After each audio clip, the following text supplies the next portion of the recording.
महाराज कोण होते? पैठणचे होते, बरोबर. पैठणचे नाथ महाराज होते महाराज. इतके शांतीब्रह्म होते, म्हणजे त्यांना शांतीब्रह्म ही पदवी दिलेली होती. नाथ महाराज हे शांतीब्रह्म होते आणि त्यांच्याला ना काम, क्रोध आणि लोभ अजिबात नव्हता. हरी कामाची नाही तेथे क्रोधाची कसा, तेथे कैसे भांडण रे. म्हणजे नाथ महाराज एवढे शांती ब्रह्म होते की त्यांना काम, क्रोध, लोभ अजिबात नव्हता. फक्त नामस्मरण करायचे. पांडुरंग भगवान परमात्मा, जगाचा चालक मालक जो आहे, विटेवरती उभा आहे, त्याचा भगवान परमात्म्याचं ते नामस्मरण करायचे. पण त्यांना अजिबात राग येत नव्हता, कारण काम आणि क्रोध हे त्यांच्या ह्याच्यात अजिबातच नव्हतं.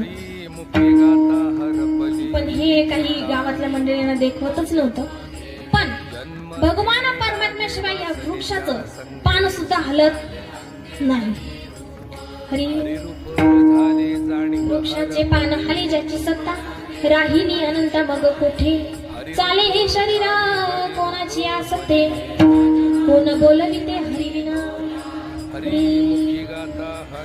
म्या बोलविला वेद बोले, म्या चालविला सूर्य चाले, म्या हालविला प्राण हाले, जो जगाते चालिता.